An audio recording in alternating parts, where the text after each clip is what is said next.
Praise God, purihin po ang Diyos sa kanyang katapatan sa buhay po nating lahat. Sa oras pong ito, sa panguna po ng aking buhay sa lugarin ng Alcobar. So, nagpapasalamat po kami sa inyong buhay, Tatay, na kayo po ay dinala po ng Diyos sa amin at nagkaroon po kami ng connection sa iyo. Kaya ito nga po ang pangako ng Diyos na kung kami po ay patuloy na susunod sa kalooban ng Diyos, ay mararanasan po namin ang tagumpay, pagpapala, biyaya mula po sa ating Panginoon. Kaya praise God, sa oras pong ito ay papasalamat po kami, Tatay, sa inyong buhay, sa patuloy po ninyong pag-advise po sa amin, sa patuloy po ninyong pananalangin, pag-aayuno sa amin po dito po sa lugar po ng Alcobar.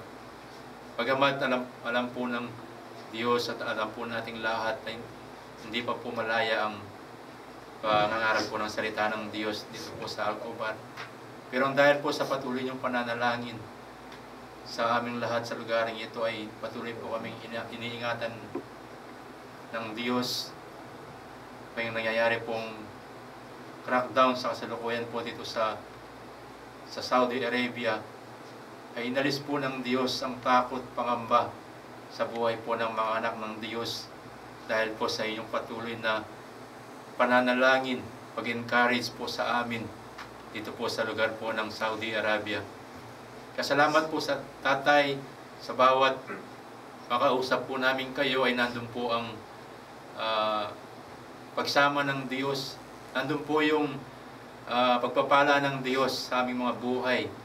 Nagpaparanas po ang Diyos maging sa pamamagitan lamang po ng telephone, internet, na kayo po ay nagla-live teaching po sa amin dito po sa Saudi Arabia.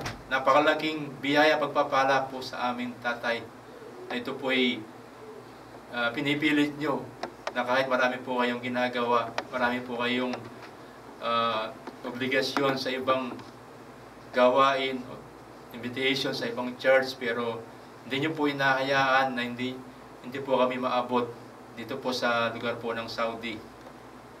Nagpapasalamat po kami sa mga pribileyo na ginagamit po ng Diyos sa panahon pong ito, sa patuloy na ginagawa ng aming mga kapatiran diyan po sa main church, na pinipilit po nila na maipadala po ang link sa amin para kami po ipatuloy na mapagpala dito po sa bansang Saudi. Yan, nagpapasalamat po kami, Tatay, na sa patuloy po niyong suporta po sa amin sa bansang ito. Nararanasan po namin ng Diyos sa patuloy po niyong pangangaral, pagtuturo, at lahat po ng iyong mensahe, lahat po ng kapahayagan ng Diyos sa pamamagitan po ninyo ay patuloy na bumabaon sa aming mga espiritu at kaluluwa. Kung bakit nararanasan po namin ang walang hanggang biyaya, pagpapala, na kagaya po ng propesiya na binitawan po ninyo na 1,000 times, na mararanasan po namin ng umaapaw na pagpapala mula sa ating Panginoon. So ito po ay nararanasan po namin sa bansang ito, na halos lahat po ng mga kapatiran, so sila po ay na-promote, nagkaroon po ng magandang sahod, magandang trabaho, dahil po sa tuloy-tuloy na pagsunod sa panawagan po ng Diyos sa pamamagitan po ninyo. Kaya hindi po kami masaya kapag hindi po namin nasusunod ang lahat po ng paabot ninyo. Kaya lahat po ng mga kapatiran dito po sa lugar po ng Alcobar, so lahat po kami ay nagmimithi na sa bawat travel po niyo, bawat mission po ninyo sa ibang bansa, o maging sa bansang Pilipinas. So lahat po kami nagmimithi na magkaroon po kami ng part, ng bahagi, lalo na po sa darating mong pagta-travel po sa taong 2014.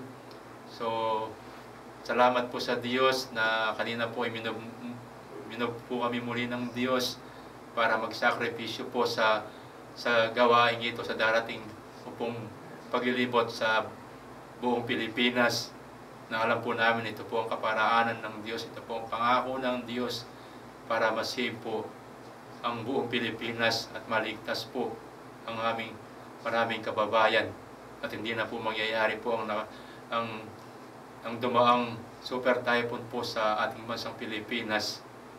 At salamat po sa Diyos na muli po siyang nag-reveal po sa inyo sa darating pong taong ito na kayo po ay lilibot sa buong Pilipinas, at ito po ang kasagutan ng aming pananalangin na maganap po at mangyari ang kalooban ng Diyos sa inyong buhay, at matapos po ninyo, Tatay, ang mandate na ibinigay po, pinagkatiwala po ng Diyos sa inyong buhay.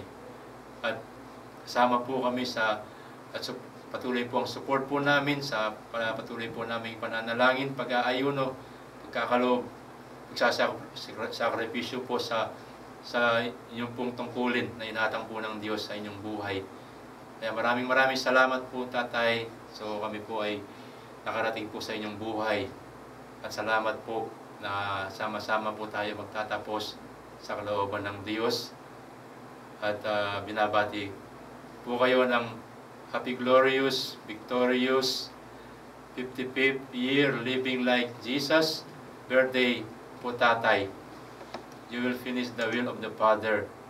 Your glory days are now. We love you, Tatay.